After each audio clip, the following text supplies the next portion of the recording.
예, 말씀 같이 봅시다. 스가랴서 7장 1절부터 7절 말씀. 스가랴 7장 1절부터 7절 말씀 함께 보겠습니다. 예, 찾으셨으면 7장 1절부터 우리 함께 봉독합시다. 시작. 다리오 왕 제4년 아홉째 달 곧 기슬레월 4일에 여호와의 말씀이 스가랴에게 임하니라. 그때 베델 사람이 사레셀과 레겜멜렉과 그의 부하들을 보내어 여호와께 은혜를 구하고 만군의 여호와의 전에 있는 제사장들과 선지자들에게 물어 이르되 내가 여러 해 동안 행한 대로 5월 중에 울며 근신하리 이까하매 만군의 여호와의 말씀이 내게 임하여 이르시되 온 땅의 백성과 제사장들에게 이르라. 너희가 70년 동안 다섯째 달과 일곱째 달에 금식하고 애통하였거니와 그 금식이 나를 위하여 한 것이냐. 너희가 먹고 마실 때에 그것은 너희를 위하여 먹고 너희를 위하여 마시는 것이 아니냐. 예루살렘과 사면 성읍에 백성이 평온히 거주하며 남방과 평원에 사람이 거주할 때에 여호와가 옛 선지자들을 통하여 외친 말씀이 있지 않으냐 하시니라. 아멘. 저희가 스가랴서를 살펴보고 있는데요. 스가랴서 전반부를 지난주까지 살펴봤습니다. 스가랴서 전반부 말씀은 1장부터 6장까지인데 전반부 말씀은 스가랴가 하룻밤에 봤던 8가지 환상, 그리고 마지막에 여호수아에게 금관을 만들어 씌우는 여호수아의 대관식까지가 이제 전반부의 내용이었습니다. 그래서 전반부의 내용은 하나님께서 약속하시는 말씀입니다. 성전이 다시 재건되게 될 것이고 예루살렘이 다시 회복될 거라고 하는 약속의 말씀이십니다. 그리고 예루살렘 가운데 다시 하나님이 돌아오셔서 성전에 임재하심으로 영광이 되시고 또 불성곽으로 곳을 두를 것이고 그곳에 사는 그 주의 백성들 가운데 기쁨과 또 영광과 또 그 평화가 있을 거라고 하는 그 말씀, 그 약속과 격려의 말씀이 1장부터 6장까지의 전반부 말씀의 핵심적인 상황입니다. 자, 오늘부터 이어지는 이제 7장과 8장은 그 후에 이어질 후반부와의 사이에 껴있는 그런 그러니까 일종의 트랜지션하는 그런 장인데요. 후반부는 이제 9장부터 시작되는데 9장부터 14장까지는 종말에 대한 계시들이 쭉 이어집니다. 종말과 이스라엘의 회복에 대한 그 계시들이 이어지는데 종말론적 계시가 이어지는데 그 사이에 이제 7장과 8장이 껴 있습니다. 그래서 7장과 8장은 전반부의 환상과 후반부의 환상을 연결하는 그런 이제 특별한 위치에 있는데 그래서 이 메시지는 그 당대를 살고 있었던 스가랴 당대를 살고 있었던 그 하나님의 백성들에게 주시는 권면과 도전의 말씀입니다. 그래서 앞에 것과 뒤에 것들이 환상과 계시를 통해서 어떻게 보면 특별히 뒤에 것은 이제 종말론적인 성격이 강하거든요. 그런데 7장과 8장은 그 당대에 살고 있던 이스라엘 백성들에게 당대의 이슈를 가지고, 그러니까 종말에 일어난 어떤 이슈와 또 먼 미래의 얘기가 아니라 당대에 살고 있는 그 사람들에게 주어졌던 그런 권면의 말씀입니다. 7장과 8장을 한마디로 요약하면 어떻게 반응하는가, 어떻게 반응해야 하는가에 대한 메시지입니다. 전반부에 이제 8가지 환상을 통해서 하나님께서 놀라운 회복과 은혜를 말씀하셨는데, 그렇다면 그 말씀에, 이 하나님의 은혜에 대해서 우리는 어떻게 반응해야 되는가, 어떤 태도를 가지고 하나님 말씀 앞에 반응해야 되는가 하는 것이 7장과 8장의 주제입니다. 특별히 7장은 잘못 반응했을 때 어떻게 되는가, 주신 하나님의 말씀, 또 하나님의 은혜가 있는데 그 앞에 잘못된 태도와 잘못된 의도를 가지고 반응했을 때 어떻게 될 것인가 하는 심판과 경고 쪽에 조금 더 무게가 가 있고요. 뭐 그 얘기만 전체적으로 하고 있는 건 아니지만 거기에 조금 더 무게중심이 가 있다면 8장은 올바르게 반응했을 때 어떤 축복과 어떤 하나님의 은혜가 부어지는가 하는 완전한 회복의 약속과 축복에 조금 더 무게를 두고 있습니다. 그래서 7장은 잘못 반응했을 때 주어지는 하나님의 어떤 경고 그리고 심판에 대한 이야기라면 8장은 올바르게 반응하는, 주의 말씀과 은혜 앞에 올바르게 반응하는 백성들에게 어떤 하나님의 축복과 어떤 하나님의 회복이 주어지는가 하는 좀 긍정적인 이야기에 조금 더 무게중심이 실려 있습니다. 자, 그래서 한 서너 번에 걸쳐서 7장과 8장 말씀을 함께 살펴보면서 저희가 하나님의 말씀과 약속 앞에 올바로 반응하는 사람들이 되기를, 올바로 반응하는 주의 백성, 올바로 반응하는 교회가 되기를 기대합니다. 그 일을 통해서 하나님의 심판과 경고가 아니라 주님의 축복과 주님의 회복이 더 풍성하게 임하는 그런 한 해가 되기를 기대합니다. 자, 7장 전반부 말씀을 오늘 살펴보려고 합니다. 7장 1절부터 7절까지 전반부, 그리고 이제 8절 이후는 다음 주 후반부를 살펴볼 텐데, 자, 1절부터 살펴보겠습니다. 자, 1절 봅시다. 시작. 다리오 왕 제4년 9째 달 곧 기슬레월 4일에 여호와의 말씀이 스가랴에게 임하니라. 자, 다리오 왕 4년 9째 달에 이 말씀이 임합니다. 이 전반부 환상이 언제 임했는지 여러분 기억하세요? 그걸 기억하는 사람은 없을 거예요, 아마. 전반부 환상을 찾아보면 다리오 왕 2년 8째 달에 임했습니다. 다리오 왕 2년 8째 달이었는데 이 7장의 두 번째 환상은 다리오 왕 4년 9째 달입니다. 그러니까 약 거의 정확하게 한 2년 정도 지나고 난 후죠. 그래서 2년 후에 임한 말씀입니다. 그리고 이 다리오 왕 4년 9째 달이라고 하는 이 두 번째 말씀이 임했던 때는 성전이 완공되기 한 1년 조금 넘게 남았을 때예요. 한 1년 6개월, 1년 6개월까지는 안 될 거예요. 16개월 정도 남았을 때, 그 시점에 주어진 말씀입니다. 자, 그러니까 성전 재건이 2년 전에 이제 오랫동안 멈춰져 있던 성전 재건에 대해서 스가랴하고 학개를 통해서 하나님 말씀이 임하지요. 2년 전 얘기입니다. 그래서 성전 재건이 시작되고 쭉 성전 재건이 진행되고 있다가 완성돼야 되기 한 16개월쯤 전에 다시 하나님의 말씀이 임한 거예요.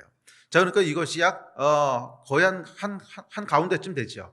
2년쯤 지났고, 그리고 앞으로도 한 1년 반 정도 남았고, 그래서 일종의 중간 점검 같은 말씀입니다. 하나님께서 한 중간쯤에 요이 땅하고 뭔가 하나님의 역사가 시작됐는데, 주의 말씀이 임하고 또 약속이 임하면서 땅하고 뭔가 시작됐는데, 중간쯤에 하나님께서 다시 한번 말씀이 임하시면서 중간 점검을 하고 있는 그런 말씀입니다.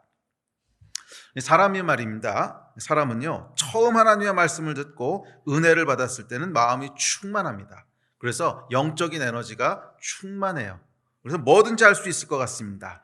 주를 위해서 정말 헌신하고 싶고, 성전 재건 때도 그랬을 거예요. 처음에 하나님의 말씀이 임했을 때 굉장히 영적으로 충만해졌습니다. 그래서 오랫동안 멈춰져 있던 성전 재건이 드디어 다시 시작되는구나. 와, 하나님이 우리 민족을 버리지 않으셨구나. 와, 주님께서 다시 하나님의 역사를 시작하시는구나. 흥분되고 심장도 뛰고 뭐든지 다 할 수 있을 것 같고 순교도 할 수 있을 것 같아요. 그런데 시간이 흐르면 어떻게 될까요? 시간이 흐르면서도 이 마음을 그대로 지켜가는 사람은 참 적어요. 대부분 시간이 흐르면요, 마음이 조금씩 변해갑니다. 언제 변해가는지도 잘 눈치채지 못하는데 시간이 흘러서 한 1년, 2년 지나고 나서 보면 마음이 처음 같지 않은 것을 발견하게 됩니다. 그런 경험들 많지 않으십니까? 여러분 처음에 뭔가 하나님께서 크게 은혜를 주셔서 내 인생에 막 간증이 될 만한 사건이 일어나고, 또는 수양회 같은 데 가서 크게 은혜를 받으면서 내가 하나님 앞에 어떤 헌신의 고백을 하고, 또는 예배 때 뭔가 약간 터닝 포인트가 되면서 와, 하나님께서 이렇게 일하셨구나 하는 영적인 터닝 포인트가 있으면 그때는 굉장히 영적으로 충만하죠. 그래서 정말 뭐든지 다 할 수 있을 것 같습니다. 예배 나오는 것도 너무 기쁘고 봉사하는 것도 너무 즐겁고 조금 더 할 수 있는 거 없나, 조금 더 하나님 앞에 드릴 거 없나, 이런 생각으로 충만한데 시간이 지나면 어떻게 되세요? 한 1년 지나도 똑같이 그 마음이 유지되십니까? 그게 잘 안 되지요. 2년쯤 지나면 어떻게 되십니까? 다 옛날 일로 기억나지 않습니까? 그래, 옛날에 그랬던 것 같은데 뭐였지? 사건도 잘 기억이 안 나요. 감동도 점점 식어가고, 어떤 말씀을 하셨는지 기억도 가물가물하고, 또 내가 하나님 앞에 어떻게 반응했었는지, 뭐라고 고백하고 뭐라고 헌신했었는지 잘 기억도 나지 않습니다.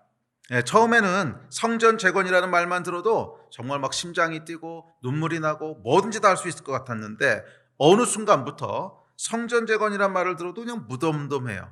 아니, 무덤덤한 것을 지나서 부담스러워지기 시작합니다. 그런 경험 있지 않으세요? 이 성전 재건 이거 아직도 안 끝났네. 이거 언제까지 해야 되지?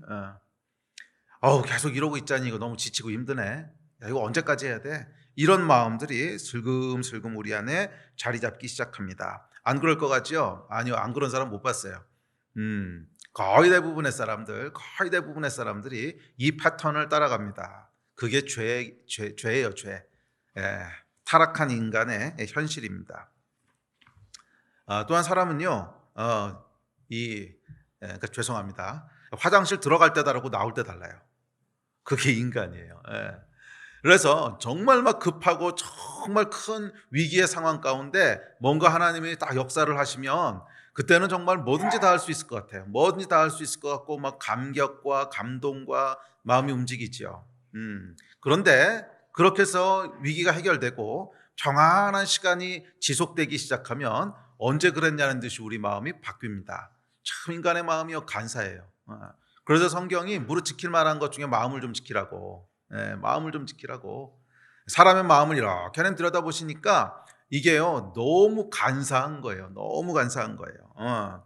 그 위기 가운데 하나님께서 정말 아무것도 없는 상황 가운데 어떻게 하나님이 역사하셨고, 그 자매님들 이거 조심하십시오. 제가 여러 번 봤어요. 자녀가 없어서 임신이 안 돼서요. 막 간절히 기도하고 울고 금식하고 막 그래가지고서 자녀를 주셨어. 근데 보니까 쌍둥이야. 키우면서요 얼마나 원망을 하는지 힘들다고. 이게 여러분 사람의 마음이잖아요. 그러니까, 그러니까 정말 화장실 들어갈 때 다르고 나온 거 다른 거 아닙니까? 정말 하나님 앞에 이 아이만 주시면 뭐든지 다 할 것 같지만 그렇게 울고불고 하다가 결국 하나님이 그 선물을 주셨는데 키우다 보니까 생각했던 것보다 힘들거든요. 뭐 쉬운 일은 아닙니다. 뭐 산후 우울증이란 말이 나올 정도로 어렵고 힘든 일이긴 하지만 그 상황 가운데 어떻게 우리 마음을 지키지 못하는 거죠. 정말 하나님 앞에 감사하고 감격하고 정말 하나님의 은혜 때문에 막 울고 했던 그 마음이 어느 순간에 사라져버리고 그 안에 원망과 부담과 짜증과 이런 것들이 자리 잡기 시작하는, 그게 여러분 사람의 마음이라는 거예요. 뭐 성전 재건도 비슷했을 겁니다. 뭐 성전 재건이 처음으로 시작할 때야 얼마나 어렵습니까? 주변에서 반대하는 사람들도 있지요. 뭐 생명의 위협도 느끼지요. 또 다른 부족들이 쳐들어올 것 같기도 하지요. 재정도 넉넉하지 않지요. 완전히 아무것도 없는 맨바닥에 시작해야 되는 일이니까 굉장히 힘든 일이었어요. 그런데 정말 하나님의 말씀이 선지자들을 통하여 강권적으로 임하고 그 일이 실제로 시작되는 것을 보면서 굉장한 감동이 있었는데 이제 한 2년쯤 지나고 나니까 본 궤도에 올라섰어요. 본 궤도에 올라섰고 그냥 이대로 쭉 하면 완공될 것이 보여요. 뭐 특별한 위기도 더 이상 없습니다. 모든 그런 주변 사람들과의 갈등도 이제 초창기 때 해결이 됐고 또 중앙정부로부터도 뭔가 허가도 받았고 별로 어려울 게 없어요. 그냥 이대로 쭉 가면 다 될 것 같아요. 큰 어려움도 넘겼고 이제 그러다 보면 어떻게 됩니까? 긴장이 풀어지죠. 긴장이 풀어지는 게 아니고 사실은 영적으로 해이해지기 시작하는 겁니다. 오직 성전, 그 하나에만 집중했던 마음이 흐트러지면서 다른 것들에 마음이 가기 시작합니다. 성전 말고 다른 것들, 소소한 것들. 성전 재건에 막 이렇게 오직 선전했을 때는 전혀 보이지도 않고 전혀 신경도 쓰이지 않던 일들이 어느 순간에 눈에 조금씩 이렇게 들어오기 시작하면서 그쪽으로 눈이 가기 시작합니다. 그렇죠. 뭔가 안정된 것 같으면 이제 다른 것들이 보이기 시작해요. 자, 그래서 오늘 본문에 보면 이제 금식 문제를 가지고 질문하러 찾아오는 거예요. 아니 옛날에는요 이런 질문이 눈에 들어오지도 않았어요. 아니 그게 무슨 그렇게 중요해? 지금 당장 이 일을 시작해야 되고 이거를 지금 내가 그 주의 역사가 이루어질 수 있느냐 없느냐 막 긴장하고 기도하고 금식하고 막 그럴 때였거든요. 전에 눈에도 들어오지 않던 일들이 슬금슬금 눈에 들어오기 시작합니다. 교회도 여러분 똑같은 거 아십니까? 교회도요 처음에 교회가 개척돼서 시작될 때는요 시비 걸고 트집 잡는 사람 별로 없습니다. 왜냐하면 이 생존이 걸린 문제거든요. 정말 한 마음으로 기도하고 정말 한 마음으로 하나님 앞에 헌신하고 그래서 교회가 세워져서 교회가 부흥하고 커집니다. 그럼 그 다음에 뭐가 눈에 들어오기 시작하는지 아십니까? 강대상은 왜 저렇게 생겼어? 뭐 요즘 교회들이 그런 데 많지 않지만 아주 전통적인 교회에서는 성가대석이 왜 저쪽에서 절로 옮겼어? 피아노 위치가 왜 저기 있어? 우리 교회 강대상은 왜 나무야? 딴 걸로 하면 안 돼. 이제 그런 거 눈에 들어오기 시작하죠. 조금씩 비본질적인 것들이 이렇게 눈에 들어오기 시작합니다. 근데 물론 뭐 금식 문제가 비본질적인 문제라는 건 아닌데 우리 마음이 그렇다는 거예요. 우리 마음에 그전에는 눈에 들어오지 않던 것들, 별로 중요하지 않던 것들이 슬금슬금 보이기 시작하고 그런 비본질적인 것들에 마음이 자꾸 쓰이기 시작합니다. 이거 조심하세요. 우리의 마음이 지금 뭔가 흐트러지고 있다는 증거입니다. 우리의 마음이 뭔가 흐트러지고 있다는 증거예요. 계속 우리가 유지해야 될 것은 뭐냐면 처음 은혜 받았던 그 초심을 유지해야 되는 거예요. 그 마음에서 뭔가 영적으로 식어가기 시작하면 자꾸 비본질적인 것, 이 땅에서 일어나는 일들, 그런 것들에 눈이 가기 시작하고 거기에 마음이 쓰이기 시작합니다. 뭐 기도도 당연히 식어갑니다. 뭐 위기가 다 지나갔고 그냥 평안한데 무슨 죽기 살기로 기도하겠습니까? 이 성전 재건이 처음으로 시작했을 때나 죽기 살기로 기도했지, 위기가 가시고 나면요 사람은 그렇습니다. 그래서 하나님께서 어쩌면 이런 위기와 또 어려움들을 우리 삶의 중간중간 그냥 허락하시는 건지 모르겠어요. 뭐 일부러 하나님께서 위기를 만들어내시진 않겠지만 그런 핍박과 어려움과 고난들을 겪으면서 우리 안에 어이쿠 하면서 영이 다시 긴장하게 되는 일들이 일어나게 되는 거죠. 자, 어쩌면 2년이 흐른 이 시점, 다리오 왕 제4년 9째 달이 그런 시점이 아니었나 그렇게 생각이 됩니다. 그 다음에 질문하는 내용을 보면 그래요. 다리오 왕 4년 9째 달이 2년이 흐른 그 시점이었던 것 같아요. 성전 재건을 시작하던 시점에 그 감동과 감격은 점점 흐려져 가고, 그러다 보니까 성전 재건이라는 사명도 좀 부담스럽고 별로 거기에 흥분되지도 않고, 또 스가랴를 통해 주어졌던 예루살렘의 회복의 영광과 그 감격도 서서히 옛 일이 돼가기 시작하는 그런 시점이었습니다. 여러분, 이 말씀과 은혜 앞에, 하나님이 주시는 말씀과 은혜 앞에 올바른 반응은 뭐냐면 처음 마음을 끝까지 그대로 지키는 것입니다. 처음과 끝이 동일한 것입니다. 초심을 지키는 것입니다. 많은 사람들이 하나님과 말씀과 은혜 앞에 반응합니다. 그런데 그것을 끝까지 유지하는 사람은 그렇게 많지 않아요. 그래서 성경도 이렇게 얘기합니다. 다음 구절 읽읍시다. 시작. 너희가 이같이 어리석으냐? 성령으로 시작하였다가 이제는 육체로 마치겠느냐? 많은 사람들이 이 길을 따라간다는 거예요. 성령으로 시작하는데 육체로 마친다는 거예요. 처음에 성령 충만해서 뭔가를 시작합니다. 성전 재건도 마찬가지였습니다. 성전 재건에 마음을 받을 때 충만한 마음으로 시작했습니다. 그런데 그것도 중요하지만 그것보다 더 중요한 건 뭐냐면 그 일이 완수될 때까지 똑같은 마음을 유지할 수 있느냐 하는 게 훨씬 더 중요한 일이라는 거예요. 그래서 여러분, 결국 우리가 이 땅에서의 모든 삶의 그 경주를 다 끝내고 결국은 하나님 앞에 서게 될 터인데, 결국 하나님 앞에 모든 사람이 서게 될 것입니다. 저도 설 것이고 여러분도 설 것이고 다 하나님 앞에 서게 될 것인데, 마지막에 하나님께서 우리의 인생을 평가하실 때 얘는 어떤 사람이었나, 고성준이라고 하는 인간은 어떤 사람이었나 하는 것에 대한 평가는 처음에 어떻게 시작했냐에서 결정되는 게 아니에요. 마지막에 어떤 마음을 가지고 있냐에서 결정되는 거지. 그렇지 않습니까? 중간에요, 내가 이렇게 은혜도 받았고 이렇게 하나님도 섬겼고 이렇게 하나님 위해서 많은 일을 했고 제가 마음도 다 드렸고 예배도 했고, 아무리 그렇게 시작을 했어도, 아무리 성령으로 시작을 했어도 마지막에 네 마음은 뭐냐? 그렇게 성령으로 시작해서 육체로 마쳤다면 결국 그 사람은 육체의 사람인 거죠. 아무리 성령으로 시작했어도 결국 육체로 마쳤으면 그 사람은 육체의 사람인 거예요. 그래서 마지막에 우리가 하나님 앞에 어떤 마음으로 설 것인가 하는 것이 우리가 하나님 앞에 어떤 존재인가 하는 것을 규정하는 거예요. 초심을 여러분 끝까지 지키십시오. 물론 시작하는 것 중요합니다. 그러나 시작도 안 하면 끝이란 것도 없을 테니까요. 시작은 중요하지만 그것만큼, 아니 어쩌면 그것 이상으로 중요한 것은 그때의 마음을 끝까지 어떻게 지킬 것이냐 하는 것입니다. 여러분, 초심이 나쁜 사람은 많지 않습니다. 예를 들어서 마라톤 경기를 보면 그 마라톤에 참석한 사람들을 보면 처음부터 못 뛰는 사람은 별로 없어요. 처음에는 대부분이 다 잘 뜁니다. 대부분이 잘 뛰고, 심지어 어떤 사람은 처음에 엄청나게 빨리 뛰기도 합니다. 엄청나게 빨리 뛰기도 해서 초반 레이스만 보면 세계 신기록에 가깝게 뛰는 사람.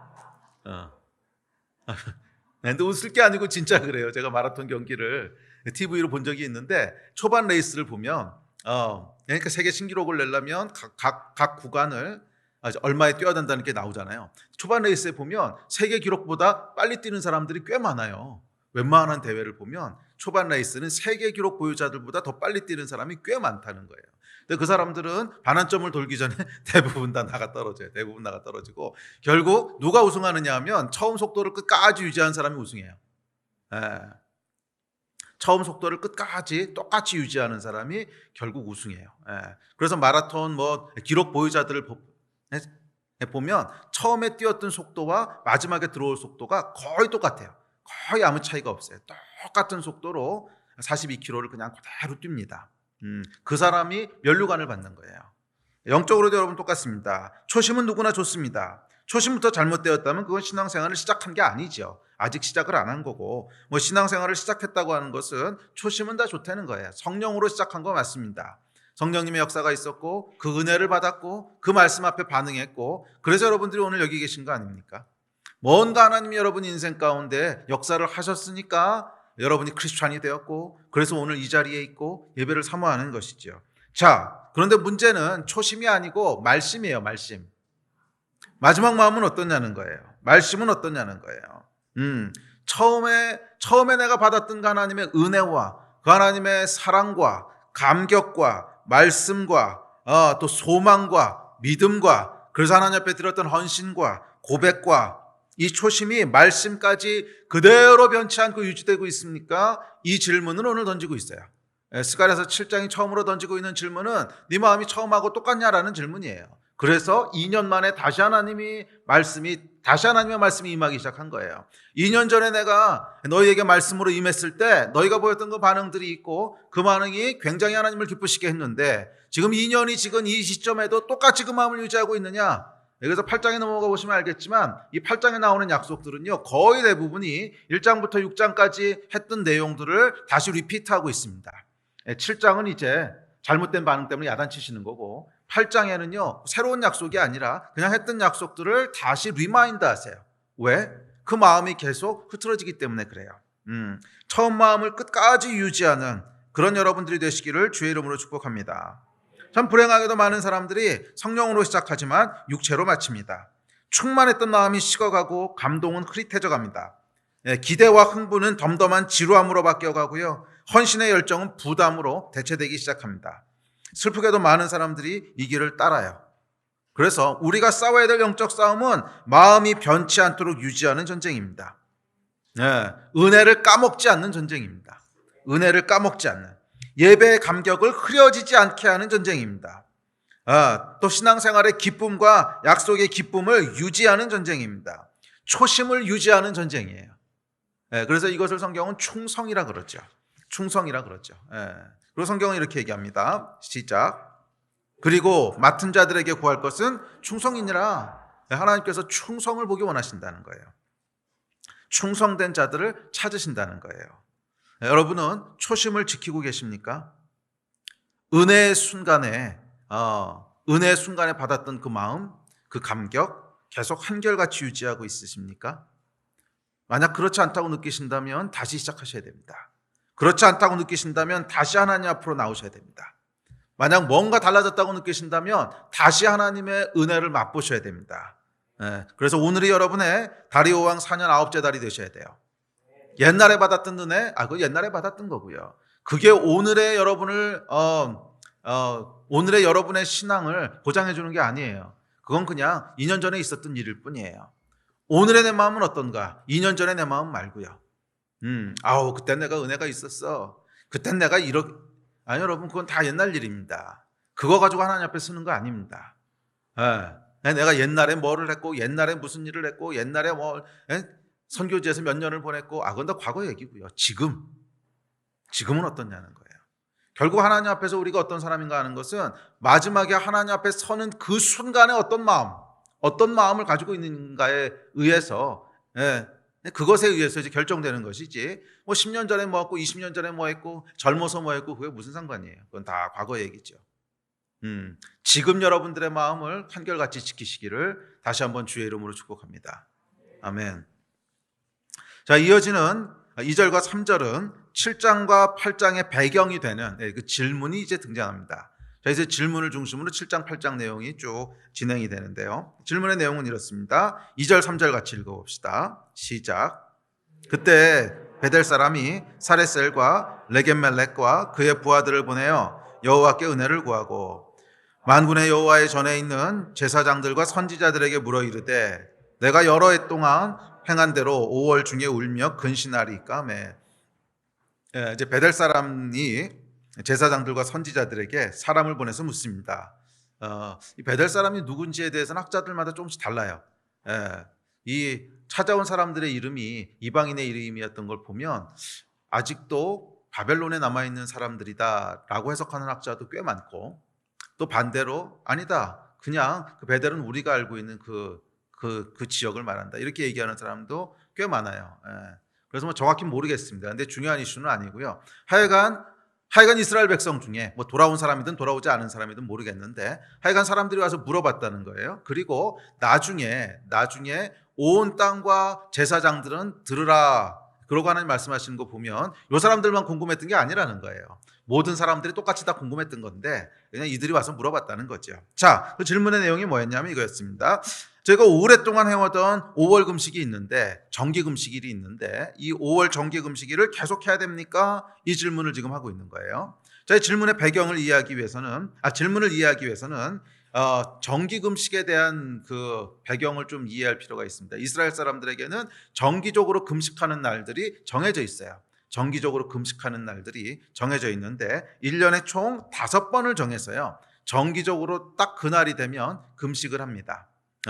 그래서 우리가 이제 무슬림들이 기도하는 라마단은 잘 알고 있는데, 뭐 라마단이라고 하는 것도 사실은 이스라엘 정기 금식을 봄따서 만든 거죠. 근데 이스라엘에서도 그렇게 정해져 있는 금식일이 있는데 총 5번을 금식을 하는데, 그 중에 성경에 나와 있는 것, 모세에게 명하신 금식일은 대속죄일 날 욤키프르 때 하는 거, 그거 한 번이고요. 나머지 4번은 성경에 나와 있지는 않고 바벨론에 의해서 나라가 멸망할 때 그것을 배경하면서 생겨났던 이제 그런 금식일들입니다. 자, 그래서 대속죄일이라는 금식일에 대해서는 레위기에 나와 있고요. 나머지 4개는 어떤 금식일이냐면 넷째 달 금식이 있는데, 이 넷째 달 금식은 예루살렘 성벽이 파괴된 것을 기념하는 금식입니다. 뭐 기념한다기보다는 애도하는 금식이죠.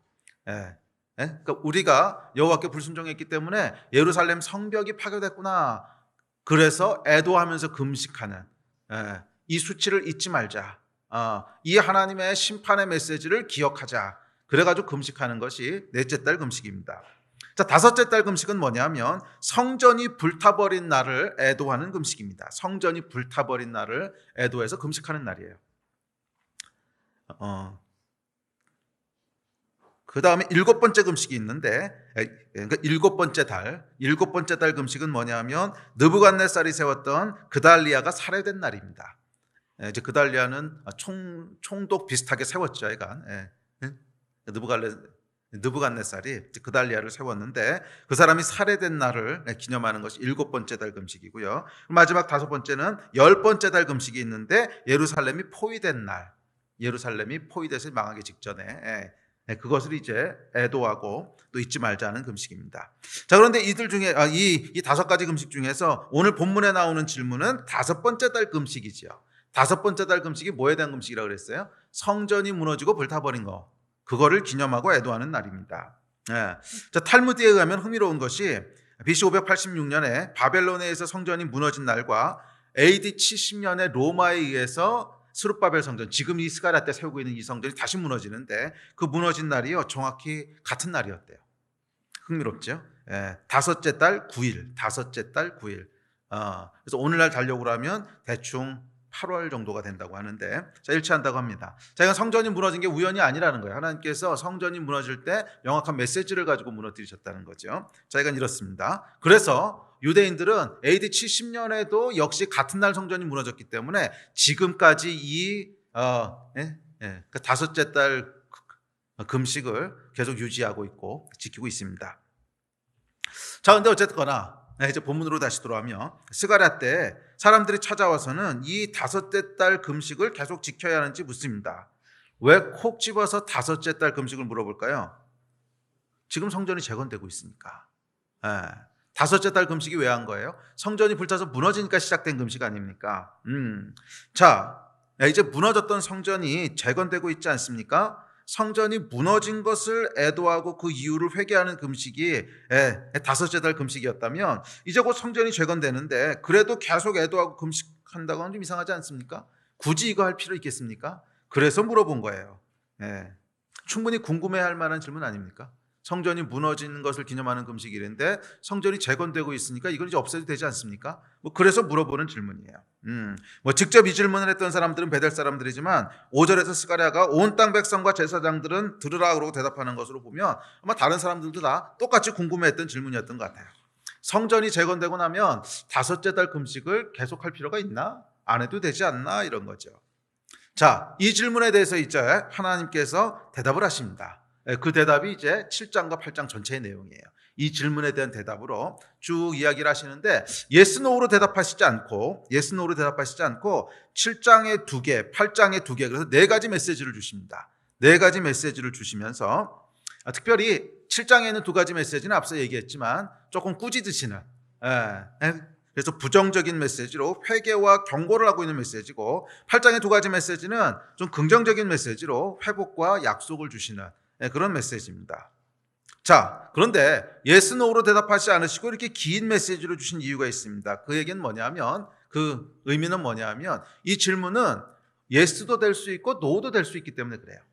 이 질문에 대한 대답은 yes도 될 수 있고 no도 될 수 있기 때문에 그렇습니다. 근데 사실은 신앙의 질문 중에 많은 질문들이 이런 성격의 질문이에요. yes를 할 수도 있고 no를 할 수도 있어요. 그러니까 딱 드러나는 모습만 가지고 이거 해야 돼, 저거 하면 안 돼, 이렇게 결정할 수 있는 문제가 아니라 오히려 그 일을 왜 하고 있느냐, 그 질문을 왜 던지느냐 하는 우리 마음의 동기, 그리고 질문을 하는 태도에 의해서 예스가 될 수도 있고 노도 될 수 있다는 거예요. 신앙의 많은 질문들이 비슷합니다. 우리의 마음과 우리의 태도에 의해서 우리 태도와 그 질문을 던지는 의도에 따라서 대답이 예스가 될 수도 있고 대답이 노가 될 수도 있다는 거예요. 자, 그렇다면 지금 이 사람들이 왜 스가랴에게 와서 이 질문을 묻고 있을까요? 그러니까 이 사람들이 어떤 이유와 어떤 목적을 가지고 이 질문을 할까요? 그러니까 이 사람들이 왜 금식을 그만두고 싶어 하냐는 거예요. 왜 금식을 그만두고 싶어 하냐는 거예요. 정말 하나님이 하신 일에 대한 감사와 은혜가 충만해서 더 깊게 하나님을 섬기고 더 깊게 헌신하고 싶은데 금식 말고 더 다른 건 없습니까? 과연 이런 동기를 가지고 지금 찾아온 걸까요? 아니면 이제 성전도 세워지는데 금식 계속하는 것도 좀 힘들고 귀찮은데 말은 그렇게 안 하죠. 그건 속에서 지 혼자 갖고 있는 은밀한 동기고 말은 그렇게 얘기 안 하지만 실제적인 마음이 이거 언제까지 해야 돼? 70년 동안이나 이 전통을 지키면서 우리가 금식해왔는데 힘들고 좀 부담되고 귀찮은데 이제 그만해도 되지 않나? 이런 마음이었을까요? 둘 중 어떤 마음이었던 것 같으세요? 당연히 이후에 하나님께서 꾸짖으시는 걸 보면 후자였던 게 분명하죠. 너희가 이 질문을 지금 왜 가지고 왔냐는 거예요. 정말 하나님이 하신 일이 너무 놀랍고 은혜가 너무 감당할 수 없이 커서 금식 정도 가지고서는 제가 도저히 그것을 표현할 수가 없습니다. 금식 정도 가지고 이걸 표현할 수가 없습니다. 이제 우리가 새로운 거 더 순교합시다. 그러니까 금식으로는 표현할 수 없는 이 감격을 주님 앞에 드리고 싶어서 금식 가지고 되겠습니까? 이래서 온 거냐? 아니면 그 태도가 이제 성전도 세워졌는데 이거 계속 해야 돼요? 이렇게 해서 온 거냐? 이거 지금 물어보고 있는 거예요. 그래서 예스도 될 수 있고 노도 될 수 있다는 거예요. 그래서 예스도 될 수 있고 노도 될 수 있다는 거예요. 자, 이어지는 4절부터 7절 말씀에 보면 결국 하나님께서 꾸짖으십니다. 꾸짖으신다고 하는 것은 이들의 질문의 의도가 후자였다는 거예요. 정말 하나님 앞에 더 깊게 헌신하고 더 깊게 은혜에 반응하고 이러고 싶어서 온 것이 아니라, 그래서 온 건 당연히 아니겠죠. 이 질문 갖고 온 걸, 질문의 내용을 보십시오. 그런 거겠나. 결국 찾아온 것은 부담되고 귀찮은데 이제 그만할 때도 되지 않았습니까? 이래서 온 거라는 거예요. 대답을 보면 하나님께서 우리 마음의 중심을 아시기 때문에. 자, 그래서 4절부터 7절까지 뭐라고 말씀하시는지 들어봅시다. 자, 시작. 만군의 여호와의 말씀이 내게 임하여 이르시되 온 땅의 백성과 제사장들에게 이르라. 너희가 70년 동안 5째 달과 7째 달에 금식하고 애통하였거니와 그 금식이 나를 위하여 한 것이냐? 너희가 먹고 마실 때에 그것은 너희를 위하여 먹고 너희를 위하여 마시는 것이 아니냐? 예루살렘과 사면 성읍에 백성이 평온히 거주하며 남방과 평원에 사람이 거주할 때에 여호와가 옛 선지자를 통하여 외친 말씀이 있지 않으냐 하시니라. 예, 이 7절 말씀은 무슨 의미인지 그냥 한글만 읽으면 약간 애매한데요. 그 뒤에 이어지는 8절부터 말씀을 보면 결국 말했는데 너희가 듣지 않은 거 아니냐? 예? 그 얘기를 하시는 거예요. 결국 옛날부터 옛 선지자를 통해서 내가 계속 얘기해 왔는데 너희가 듣지 않은 거 아니냐? 예? 그 말씀을 하시는 겁니다. 자, 5절부터 봅시다. 자, 5절에서 하나님께서 물어보십니다. 그 금식이 나를 위한 것이냐? 그 금식이 나를 위한 것이냐? 무슨 말이에요? 너도 도대체 지금까지 금식 왜 한 거냐? 이거 물어보신 거예요.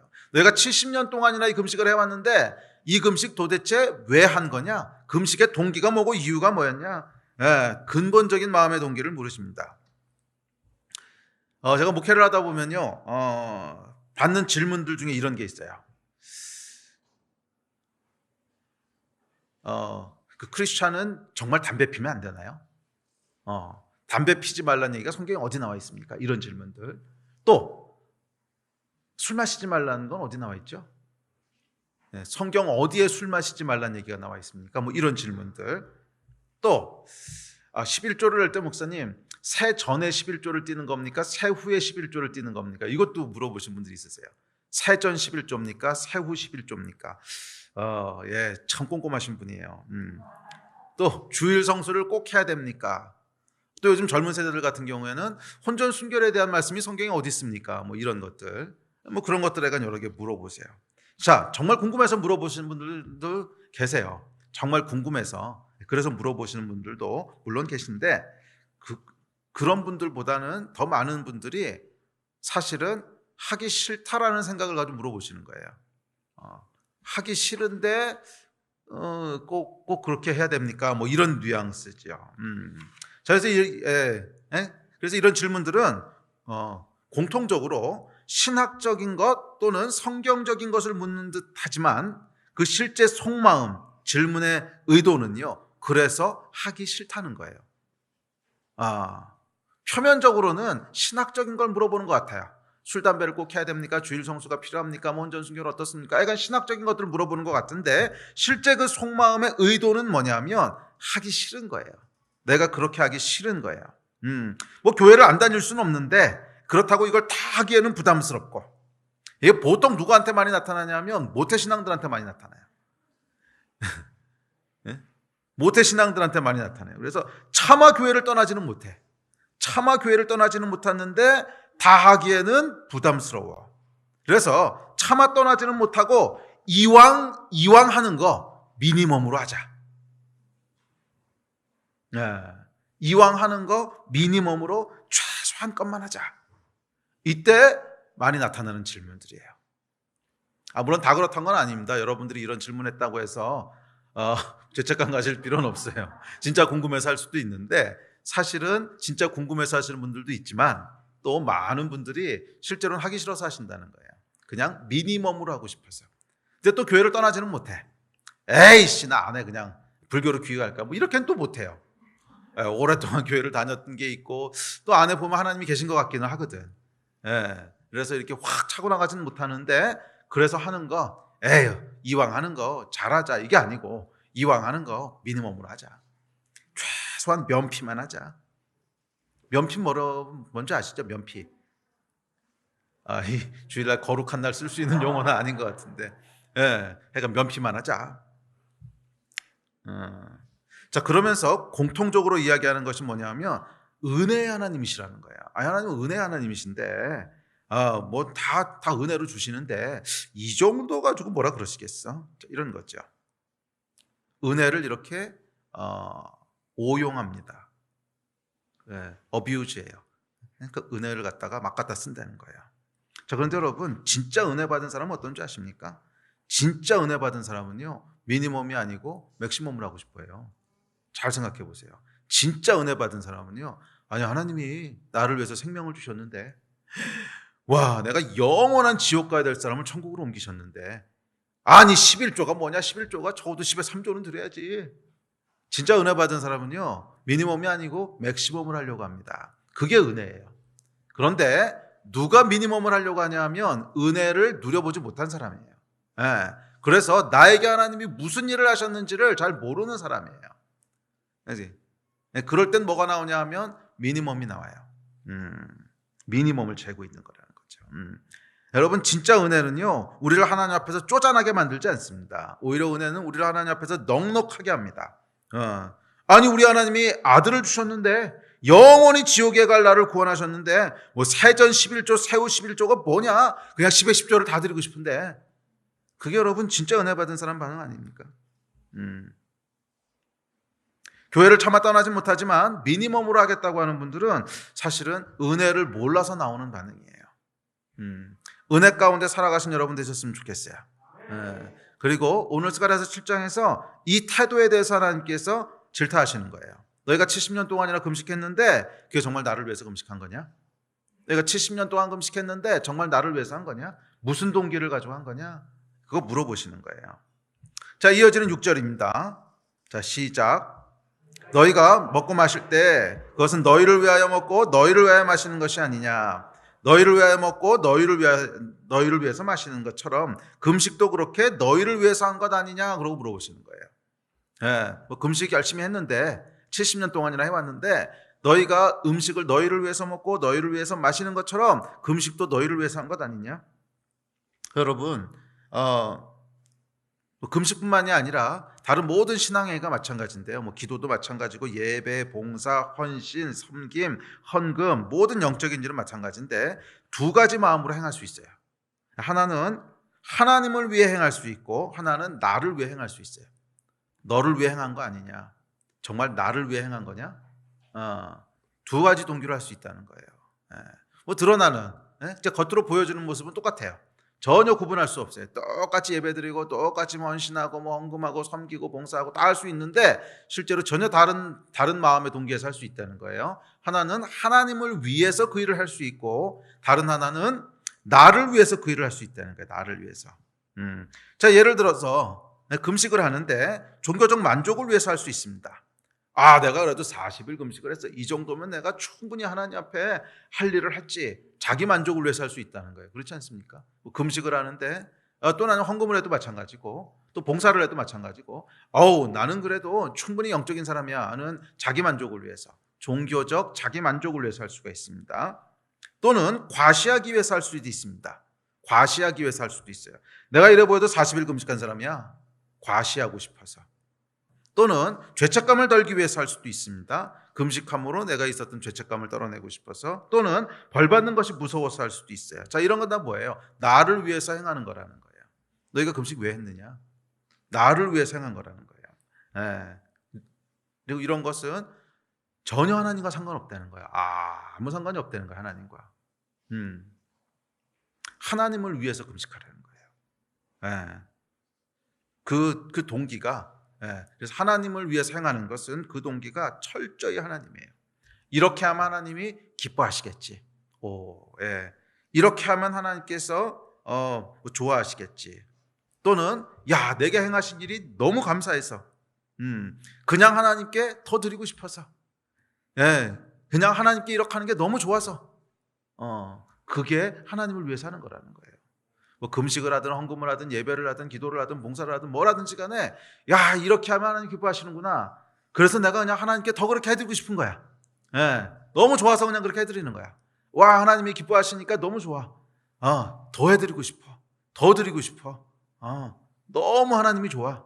너무 나에게 행하신 일이 너무 커서 감사해. 그냥 내 생명 다 들어도 아깝지 않을 것 같아. 이게 하나님을 위해서 하는 거라는 거예요. 그 동기를요 정확히 물어보십니다. 너희가 그 금식은 왜 한 거냐? 너희가 그 예배는 왜 드린 거냐? 너희가 그 봉사와 섬김은 왜 한 거냐? 너희가 그 헌금은 왜 드린 거냐? 그 질문을 던지시는 거예요. 정말 하나님 앞에 하나님으로 인하여 그 일을 한 사람은요 결코 미니멈에 대한 질문을 하지 않습니다. 결코 미니멈에 대한 질문을 하지 않아요. 오히려 하나님으로 인하여 맥시멈을 하고 싶어요. 오히려 맥시멈을 하고 싶어요. 그리고 맥시멈을 추구하는 사람은 굳이 와서 물어볼 필요 없어요. 굳이 와서 물어볼 필요 없어요. 그냥 자기가 할 수 있는 맥시멈을 하면 되지 어디까지가 맥시멈입니까? 물어볼 거 없죠. 내가 할 수 있는 데까지가 맥시멈이지. 미니멈은 왜 물어보는 줄 아세요? 아까워서 물어보는 거예요. 응? 드리긴 드려야 될 것 같은데 맥시멈 드리긴 아깝고 내 것도 좀 남겨놔야 되는데 얼만큼 드리면 먹고 떨어지시겠습니까? 이게 이제 미니멈 물어보는 거잖아요. 얼만큼 드리면 먹고 떨어지시겠습니까? 예.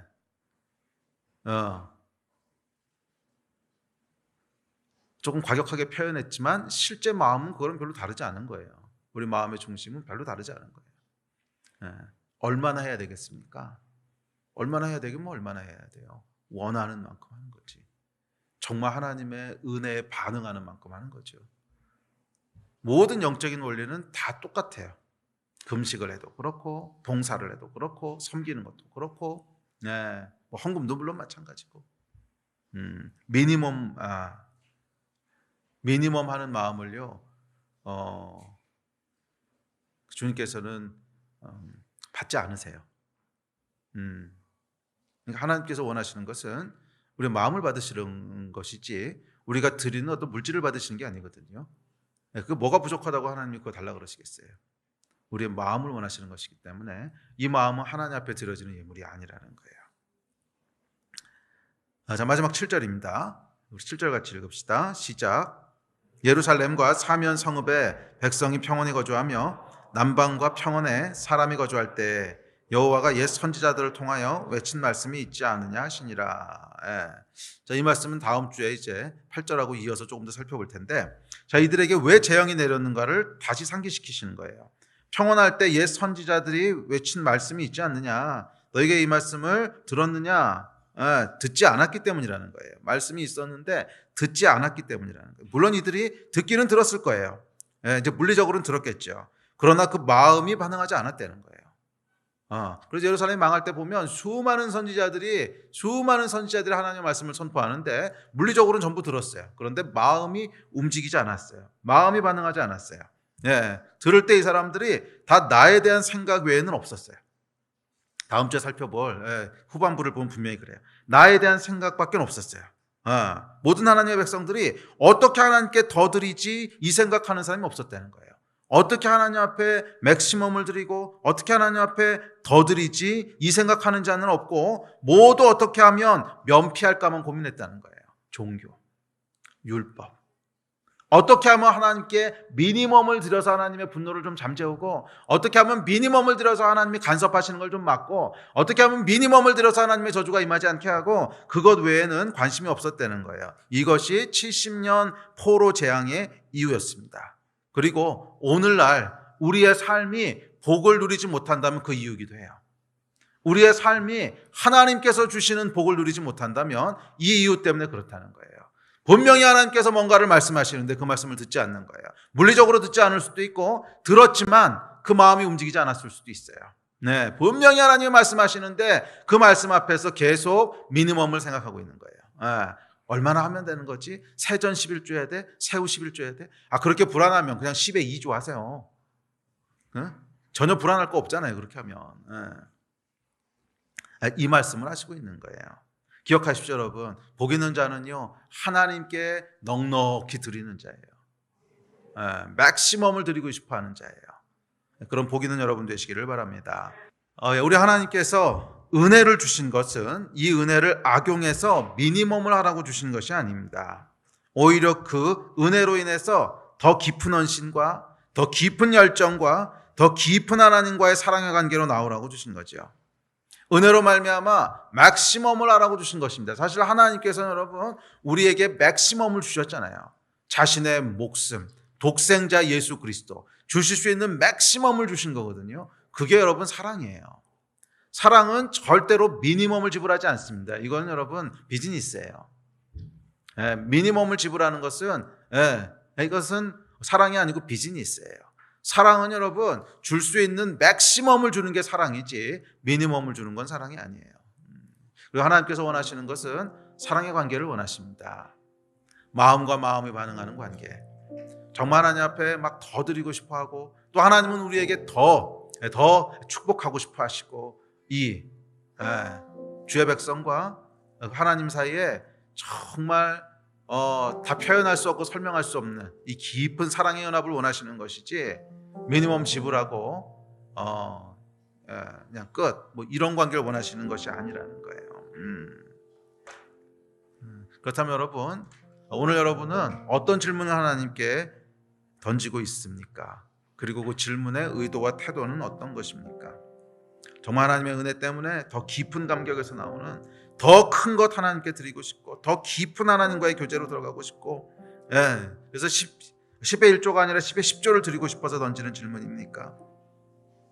술 담배가 아니라 필요하다면 고기까지 내가 끊겠습니다. 그래서 던지는 질문입니까? 주일 성수가 아니라 일주일 내내 예배하고 싶습니다. 그래서 던지는 질문입니까? 아니면 하기 싫어서 면피하고 싶어서 던지는 질문입니까? 이 백성들이 하나님께 던졌던 질문에 대해서 하나님께서 반대로 질문을 던지시는 거예요. 너희는 그 질문을 지금 왜 던지고 있는 거니? 너희는 그 질문을 왜 던지고 있는 거니?